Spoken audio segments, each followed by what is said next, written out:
Bom dia, queridos, que a graça maravilhosa de Jesus continue abundante na sua vida e família. Muito bom rever os irmãos, tiramos uns diazinhos de férias, fomos para lá para Vitória, para rever a família, comer moqueca, churrasco, coisas assim, junto com a família é muito melhor, né? É muito bom. Mas a saudade sempre bate o coração, né? Então, como é bom estarmos juntos para adorar ao nosso Deus, servir ao nosso Deus. Muito bem, abra sua Bíblia em Gênesis capítulo 12. Nós estamos lendo na nosso plano de leitura o livro de Gênesis. A gente termina essa semana, né, entrando em quê? Êxodo, né? Está gostoso de ouvir também, não está, irmãos? Ler e ouvir, né? Então eu tenho feito assim, eu tenho acompanhado, né? E na minha Bíblia, ouvindo o texto bíblico. É muito bom, a palavra de Deus é maravilhosa. Espero que você esteja acompanhando. Se não está, comece agora. Dá tempo ainda. Dá tempo de receber o seu diploma, seu certificado de leitura toda da Bíblia. Que legal, não vai ser, gente?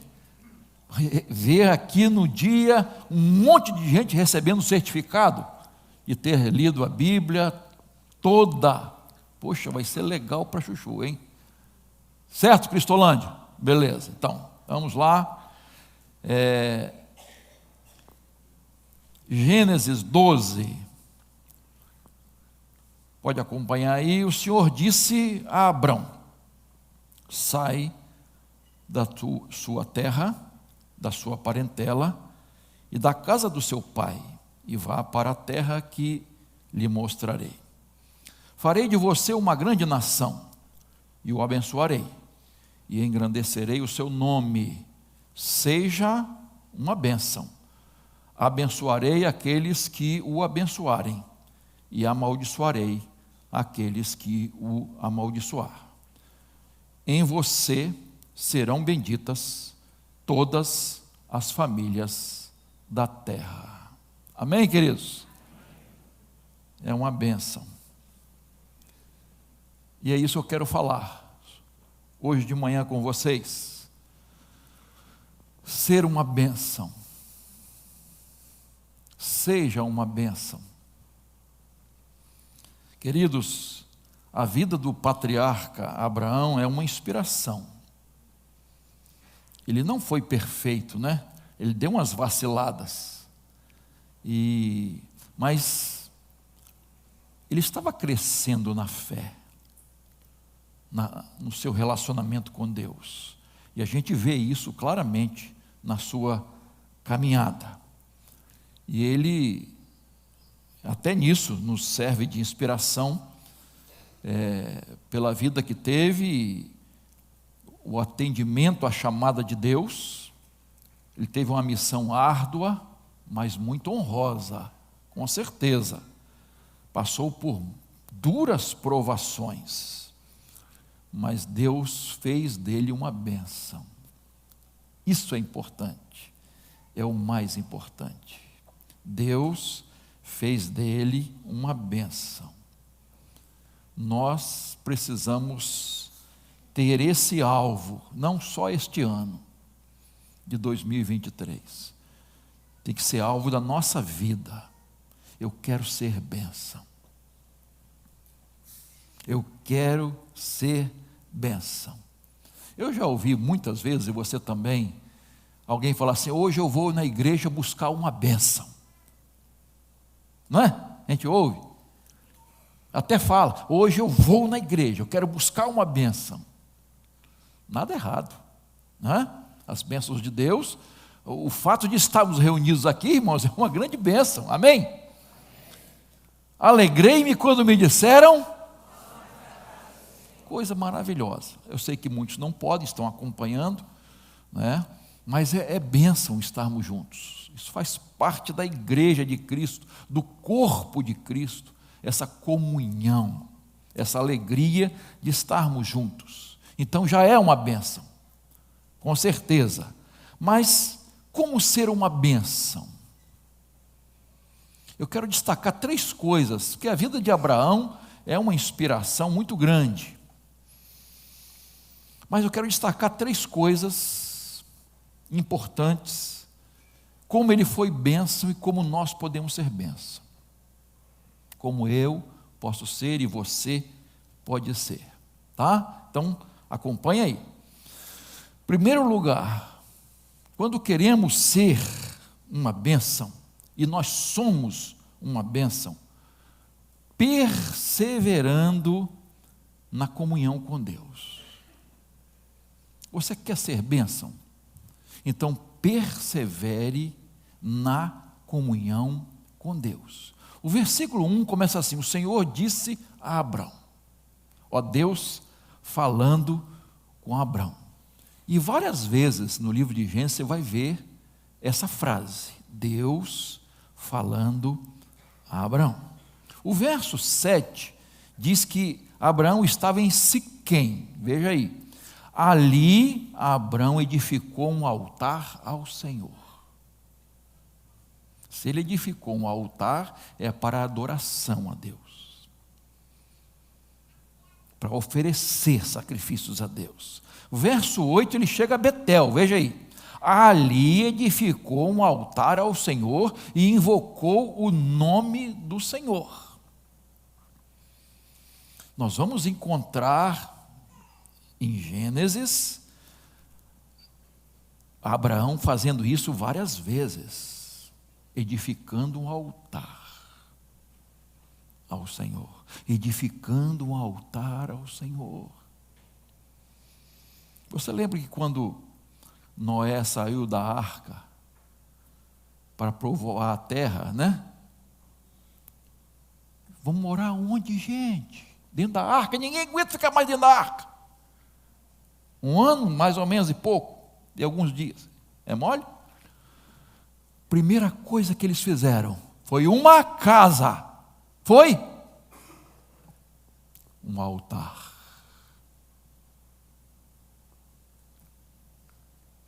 Altar. E assim Abraão procedia, irmãos.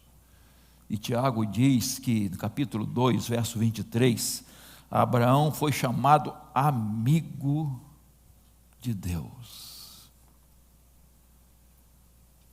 Amigo de Deus. A gente ouve isso, irmãos, às vezes não para analisar. Que privilégio é esse, queridos? Que profundidade tem isso? Amigo de Deus. Por quê? Pela comunhão, pela amizade, pela proximidade, pelo andar com Deus.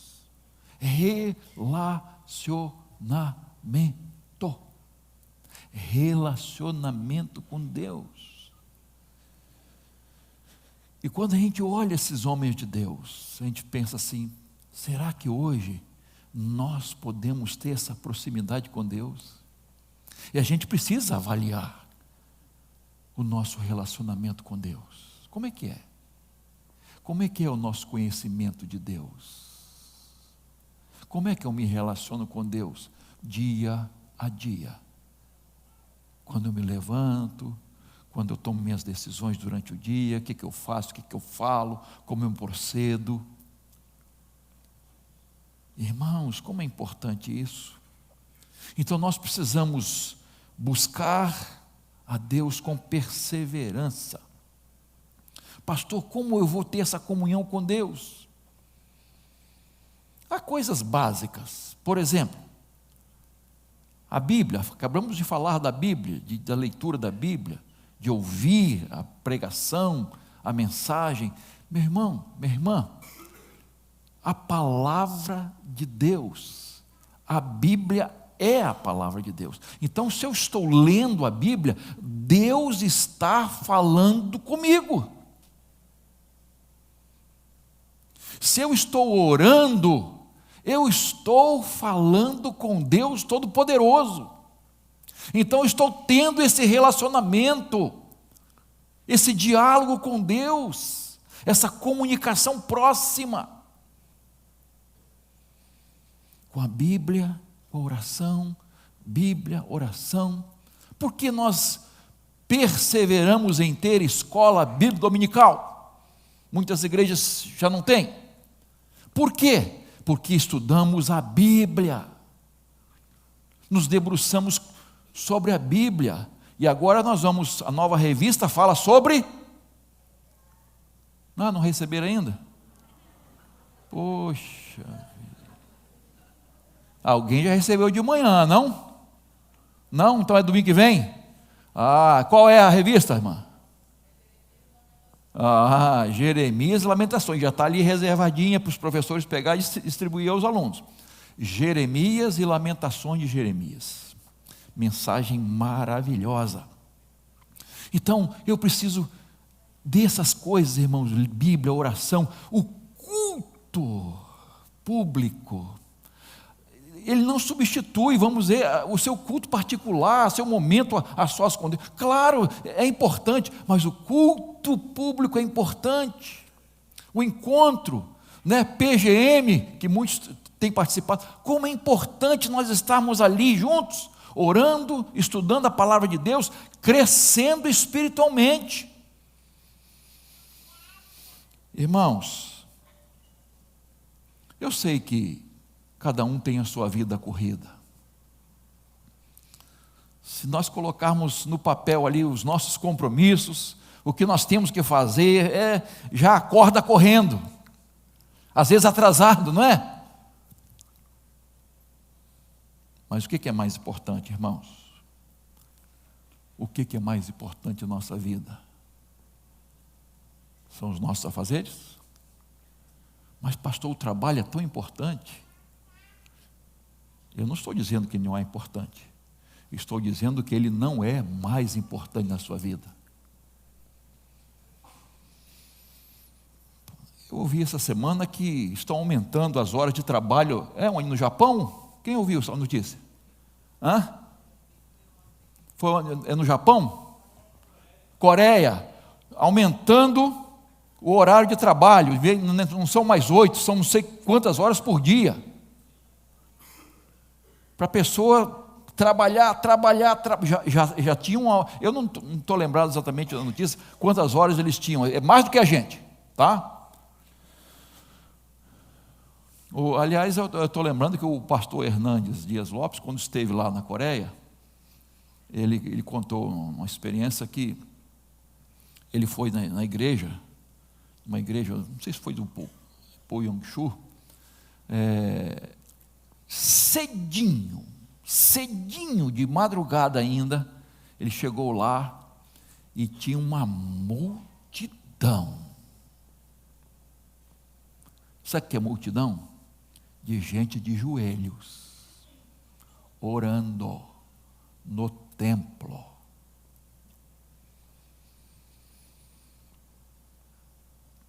Ele ficou admirado, e aí comentou com a pessoa que estava guiando ele: vocês têm esse costume, os orientais, esse costume desde... Aí ele falou assim: nós levantamos cedo para buscar Deus, vocês levantam cedo para ganhar dinheiro. Um choque, né? Vocês levantam cedo para ganhar dinheiro, nós levantamos cedo para buscar a Deus em oração. Depois a gente vai para o trabalho. Irmãos, como é importante valorizar mais a comunhão com Deus. Cada um tem seu horário, seus compromissos. Você tem que ver.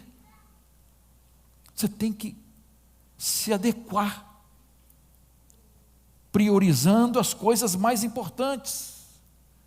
Pastor, eu não tenho tempo para perder em oração. É uma ofensa dizer isso, né? Mas na prática, às vezes é exatamente isso. Eu não tenho tempo para perder. Irmãos, quando nós perdemos tempo em oração, nosso dia é mais produtivo. As coisas vão acontecer. Nós não vamos perder tempo com muitas coisas. As coisas vão se ajustar. Deus vai abençoar aquele dia. Nós vamos fazer os nossos negócios com mais eficiência. Nós vamos ser mais felizes. Passar o dia mais feliz, com o coração em paz, ter mais vitórias. As coisas vão acontecer, irmãos. Eu já falei aqui, vou repetir. Billy Graham uma vez disse que o dia que ele tinha mais compromissos é o dia que ele tinha que passar mais tempo em oração. Não é menos. A gente faz assim, né? É menos. Porque eu tenho muitos compromissos. Ele fala, eu tenho que gastar mais tempo em oração. Eu falei de Noé quando saiu da arca, né? Você lembra do profeta Elias, quando teve aquele desafio diante dos profetas de Baal? Claro que se lembra, quem não conhece esse texto? O que ele fez naquele desafio? Primeira coisa que ele fez, reparou o altar. Reparou. Estava quebrado, estava abandonado. Reparou o altar. Eu acho, queridos, para as nossas vitórias acontecerem, nós precisamos restaurar o altar. Será que você não precisa reparar o altar da comunhão com Deus?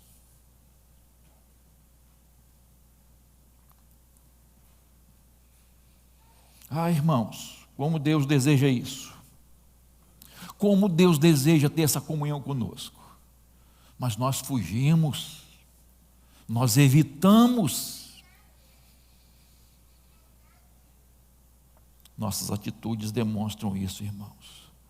Vamos reparar o altar da comunhão que está abandonado. Foi abandonado muito tempo. Segunda coisa que eu quero destacar aqui, que irmãos, somos uma bênção quando preservamos a família. Verso 2, por favor. Farei de você uma grande nação, e o abençoarei, e engrandecerei o seu nome, seja uma bênção. Verso 3, parte B. Em você serão benditas todas as famílias da terra. E o verso 5, a parte A, Abrão levou consigo sua mulher Sarai e seu sobrinho Ló. Lembra que o pai de Ló, o irmão de Abraão, tinha morrido, né? E o sobrinho estava sendo, vamos dizer assim, assessorado pelo tio, né? Então, Deus usou a família de Abraão. Deus usou a família de Abraão. Para quê? Para abençoar outras famílias. Abençoar outras famílias. Eu gosto muito quando Deus diz, eu vou te abençoar, mas você vai ser uma bênção.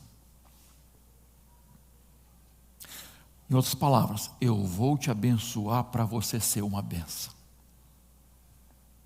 Irmãos, quando nós temos essa visão espiritual de ser bênção na vida dos outros, de repartir as bênçãos de Deus com os outros, nós somos mais abençoados.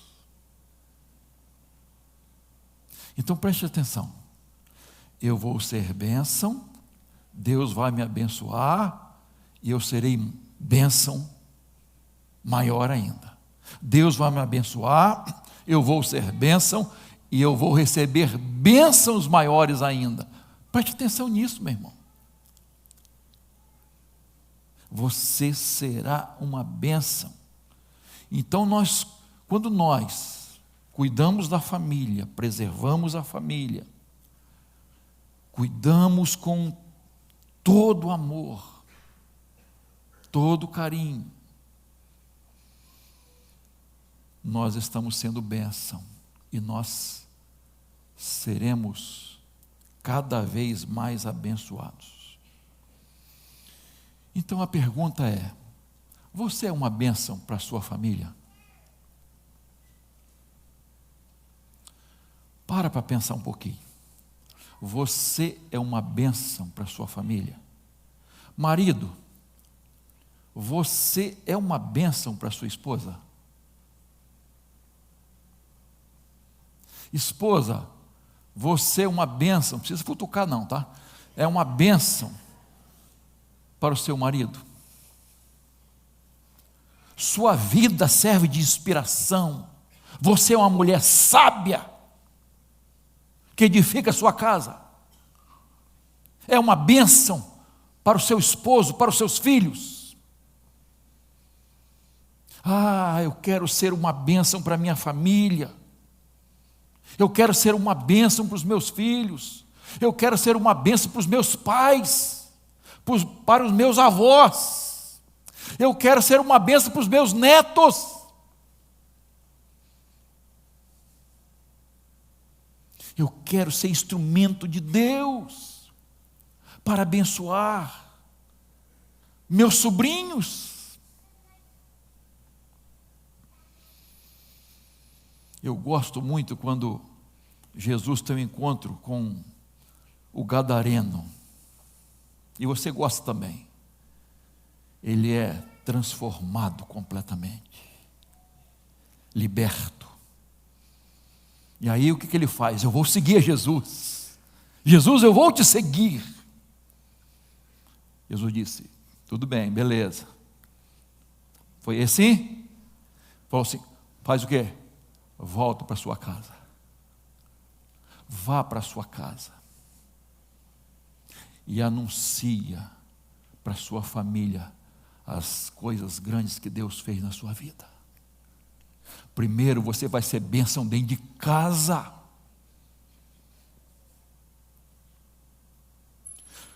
Você quer ser bênção lá fora?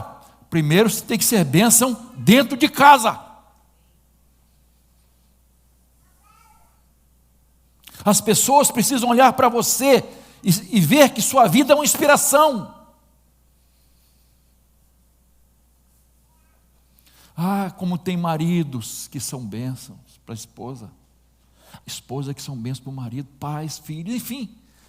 Queridos, como é importante isso. Começar dentro de casa, irmãos. Outro dia, uma pessoa veio para ser atendida aqui, marcou no gabinete,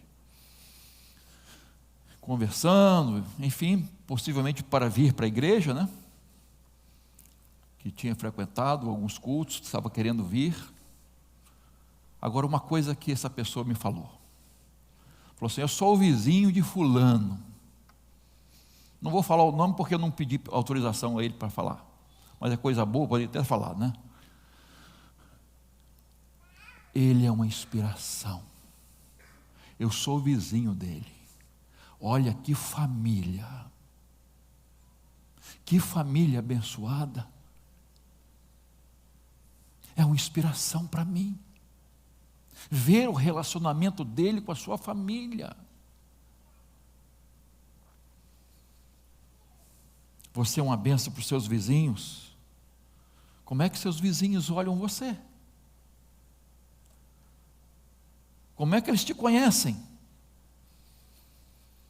Eles podem dizer: poxa, esse vizinho, essa minha vizinha é uma bênção, é uma inspiração. Às vezes, irmãos, a gente ouve o contrário, né? Que desgraça, diz que é crente, mas olha só, e diz que é da Igreja Batista Central de Campo Grande. ovelha do pastor Tadeu. Triste, irmãos. Triste dar mau testemunho. Precisamos ser bênção, irmãos, para a nossa família, para os nossos familiares. E eu sei que você está pensando assim, pastor não falou da sogra. Você é bênção para a sua sogra, genro, nora? É? Sogra, você é bênção para o seu genro e sua nora? O sogro a gente deixa de lado porque é mais tranquilo, né? Mas lá em Gênesis, capítulo 26, 35, fala de duas noras que infernizaram a vida da sogra. Foram amargura para a sogra. Não foi a sogra, não. Foram as noras que foram amargura para a sua sogra. E para o seu sogro, né? Rebeca e Isaac.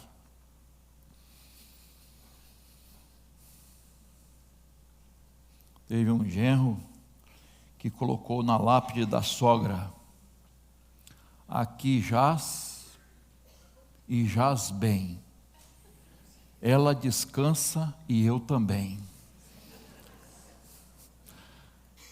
Mas nós temos sogras aqui que são bênçãos, não tem? Amém? Amém. Puxa vida. Agora, as sogras precisam dizer, né? Esses genros, essas noras são bênçãos também? Ficou fraco, hein? Ficou fraco para chuchu, hein? Não sei não, fiquei em dúvida agora. Mas em resumo, você é bênção para a sua família? Você está cuidando da sua família? Você está cuidando dos seus?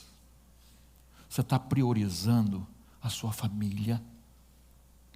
Essa bênção que Deus te deu, esse patrimônio de maior valor aqui nesta vida, que você tem, com os defeitos que tem, com as dificuldades que tem, mas é uma bênção.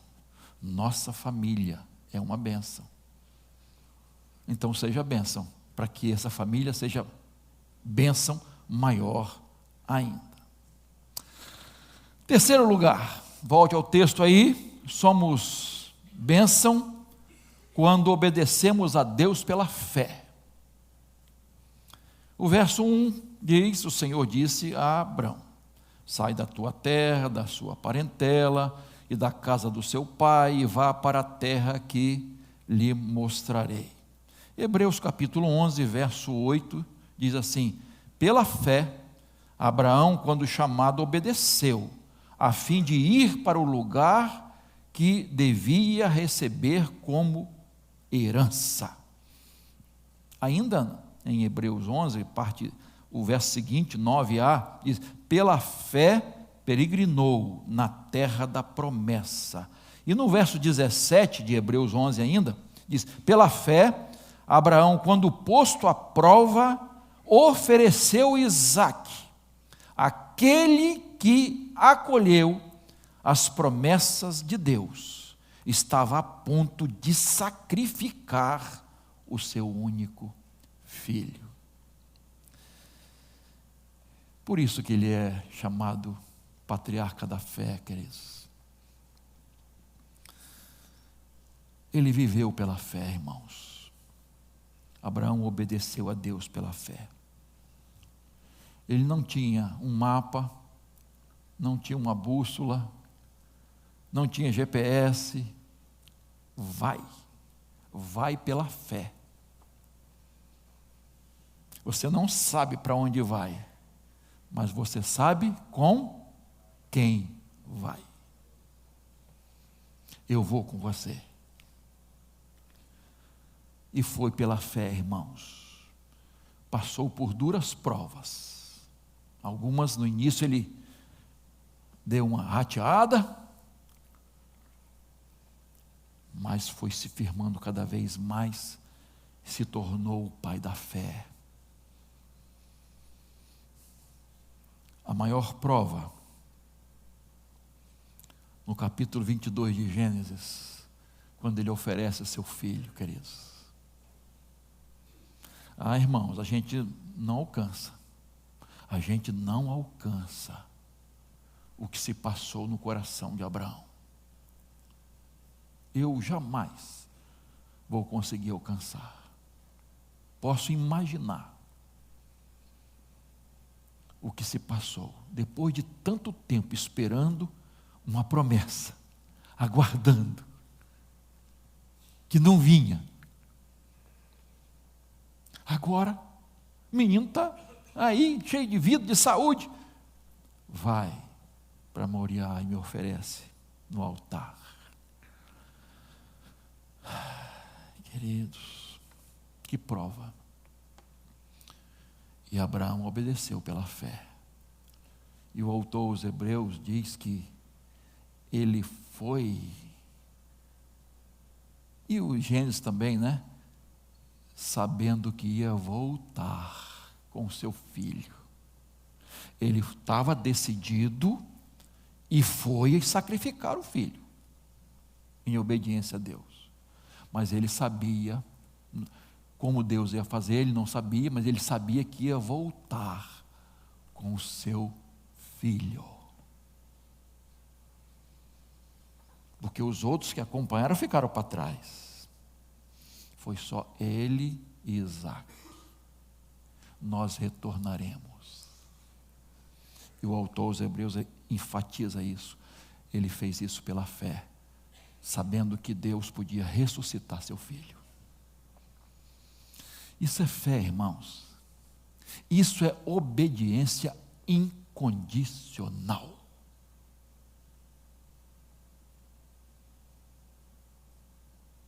Obediência.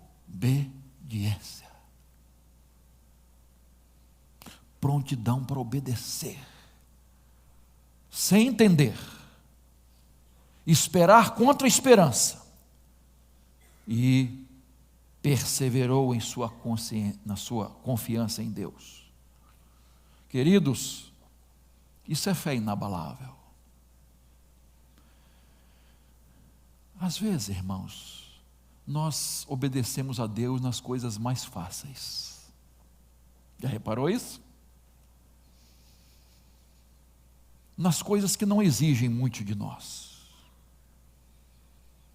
que não exigem renúncia, que não exige humildade, vencer o eu, que não exige mansidão, temperança, serenidade, que não exige dobrar o nosso eu, destronar o nosso eu. Mas eu acho assim, eu penso assim. 1 João capítulo 5, verso 3 diz: porque este é o amor de Deus, que guardemos os seus mandamentos, e os seus mandamentos não são penosos ou difíceis de guardar. Pastor, mas há um mandamento difícil. Você está indo sozinho? Sozinha? Você tem que viver pela fé. Meu irmão, minha irmã, se nós não vivermos pela fé, que vida cristã é essa nossa? Se não agimos por fé, que vida cristã é essa? Nós precisamos ser obedientes pela fé. Amar a Deus é um mandamento, queridos, sobre todas as coisas. Você ama a Deus, nós temos amado a Deus sobre tudo e todos. Amamos o nosso próximo como Deus ama, nos ama. Será que amamos, estamos obedecendo esse mandamento? Perdoar é um mandamento, irmãos. Não interessa se você sente, se a pessoa merece ou não. é mandamento. Perdoar. Pedir perdão é mandamento. Quando você ofende a Deus, mas não só a Deus não, ao próximo. Já confessei a Deus, mas você ofendeu o irmão, vá a ele, confessa, peça perdão. Não é fácil não, hein? É mole, irmãos? É mole um pai pedir perdão para os filhos? Não é não, queridos. A esposa pedir perdão para o marido para a esposa? Não é não, queridos. Mas quem disse que seria fácil? Se arrepender é um mandamento de Deus. Perseverar em oração é mandamento. Nós pecamos quando não oramos pelos outros. É isso que a Bíblia diz. Ser batizado é um mandamento. É uma ordenança de Jesus.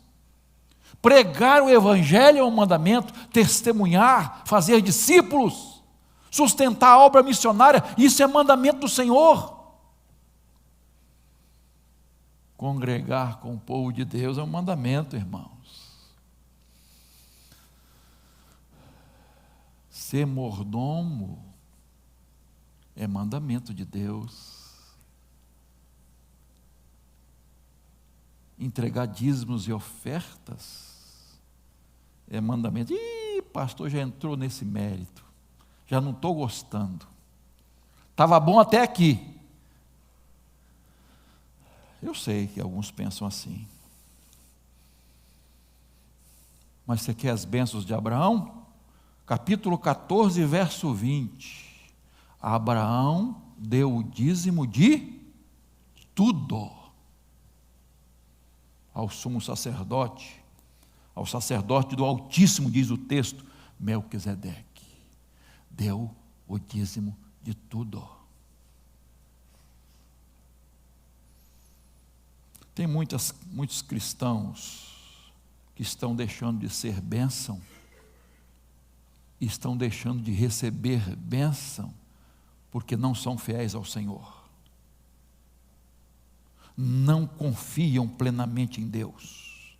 São fiéis a homens. São fiéis a um time de futebol. São fiéis ao garçom, que ganha 10%. E às vezes não é, agora tem 13%, 15% que eles colocam na nota. E ninguém reclama. Ninguém não. A maioria não reclama. Alguns até, eu inclusive já reclamei. Somos fiéis. Tranquilamente.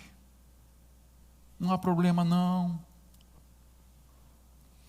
Mas quando se trata de Deus, a gente fica cheio de coisa. Graças a Deus não são todos não, irmãos. Graças a Deus há fiéis, homens e mulheres, fiéis a Deus, que sustentam a obra de Deus. Tem gente que não gosta quando eu digo que nem todo dizimista é convertido, porque tem dizimista que nem da igreja é, sabia? Então, nem todo dizimista é convertido, mas todo convertido é dizimista. Aí, pastor, entrou aí numa questão, e a resposta está lá em 2 Coríntios 8, 5. Eles estavam desprendidos das coisas materiais, ofertavam, diz Paulo, porque primeiramente o quê? Deram-se ao Senhor. Sabe o que é isso? Primeiramente deram-se ao Senhor. Mas se não se deram ao Senhor, como é que vai ser? Como é que vai buscar o reino de Deus em primeiro lugar?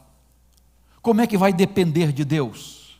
Como é que vai confiar que Deus supre todas as nossas necessidades? Mas essas pessoas gostam dos pregadores, certos pregadores que falam contra o dízimo. Esses são bons, eu bato palma, porque a minha consciência fica tranquila. Tem pastores, líderes que falam um monte de besteira, sem conhecimento da palavra, sem estudar a revelação progressiva de Deus, e ver que não é a questão do Antigo Testamento, está no Novo. Era uma prática comum. Queridos, nós precisamos confiar no Senhor, deixar esses aí de lado. A palavra de Deus vem ao encontro, mas de encontro. Tá? Há momentos que a palavra tem que vir de encontro. Porque de encontro é o quê? Chocar. E a palavra de Deus faz isso. Ela conforta os perturbados e incomoda os acomodados. A palavra de Deus é luz, é lâmpada, é pão, é mel. Mas a palavra de Deus é espada e martelo que esmiuça o quê? A pedra, a penha. Essa é a palavra de Deus. Às vezes ela incomoda a gente. Uma vez eu fui pregar, já até contei isso para os irmãos, na PIB de Niterói. Se eu não me engano, era aniversário do pastor Zé Laurindo, né, que estava lá. Aliás, mês passado ele se despediu. Aliás, esse mês, né? No início do mês se despediu. Foi de férias, está morando lá em Vila Velha. Era aniversário dele. Eu estava falando sobre fidelidade. Fidelidade no ministério, na palavra. E é interessante, irmãos, que alguns dias antes, 2 semanas ou 3, ladrões tinham entrado lá, na PIB de Niterói. Eles estavam no culto, internados não no hospital não, tá? Com terno e gravata. Na hora que os diáconos saíram com as salvas para a tesouraria da igreja, que fica num prédio ao lado, eles saíram junto e foram com eles e levaram tudo. O carro já estava esperando, partiram. Aí, irmãos, eu falei uma coisa que não agradou. Não agradou. Tenho quase certeza. Eu disse assim, que desgraça isso, irmãos. Que abominação. Ladrões levarem aquilo que pertence a Deus. Entraram na casa de Deus, levaram o que pertence a Deus. Que abominação ao Senhor. Até aí tudo bem, mas aí eu continuei. Eu perguntei assim, quem desagrada mais a Deus, irmãos? Os ladrões de dentro ou os ladrões de fora? Cada olho arregalado, irmãos. Quem ofende mais a Deus? Aqueles que se dizem salvos ou aqueles que não são salvos? Aqueles que conhecem a Jesus ou aqueles que não conhecem a Jesus? Quem desagrada mais a Deus? Os perdidos ou os que se dizem salvos? Os que não conhecem a palavra ou aqueles que conhecem a palavra? Quem ofende mais a Deus? Nunca mais fui convidado para pregar lá. Isso fez muito tempo.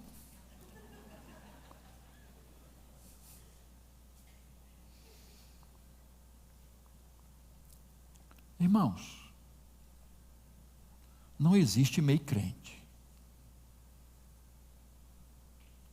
Meio crente, meio salvo, tem? Meio convertido, tem? Ou é, ou não é. Simples assim. Ou é ou não é. Eu sou Jesus, eu obedeço a Deus pela fé, eu sou guiado pela fé.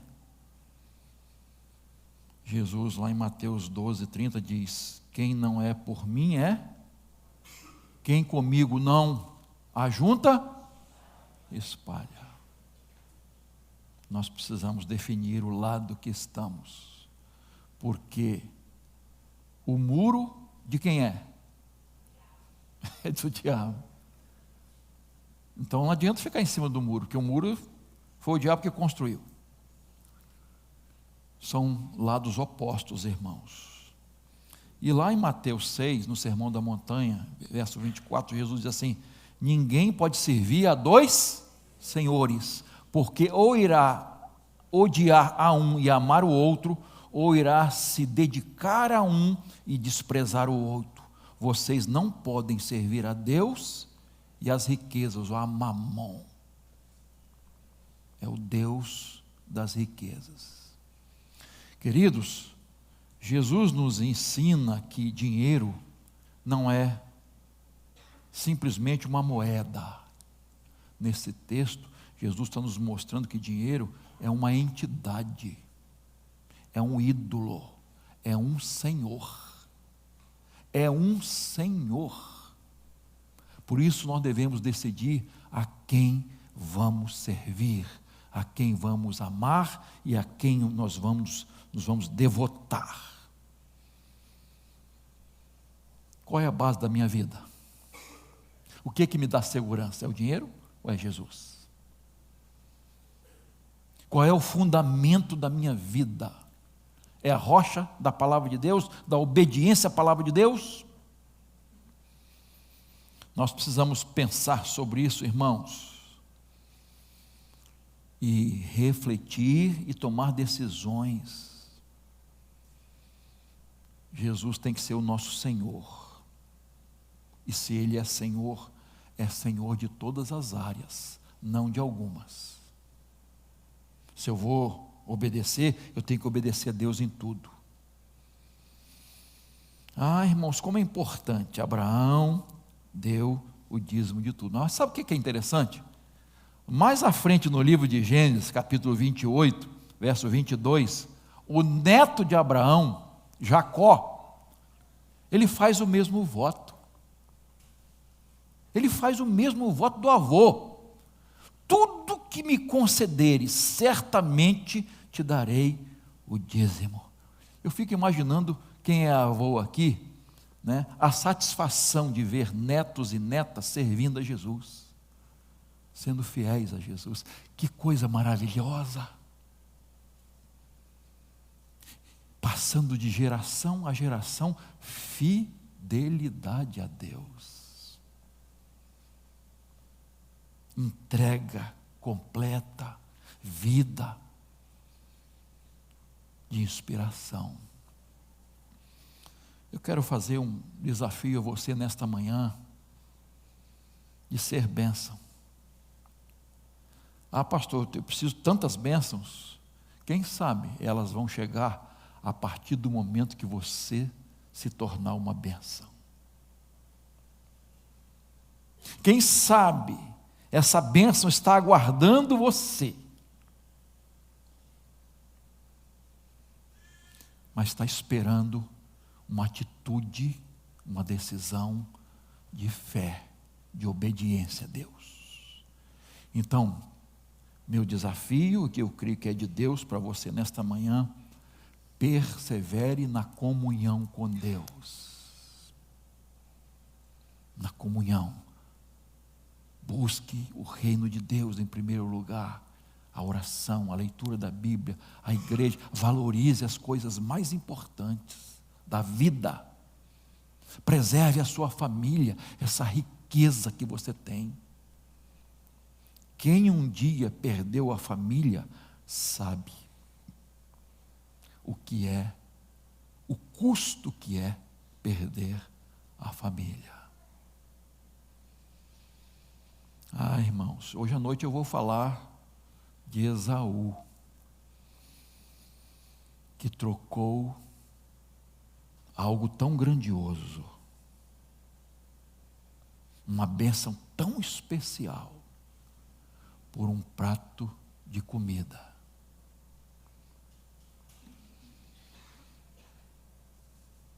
Preserve a sua família, cuide da sua família, ame sua família e obedeça a Deus pela fé.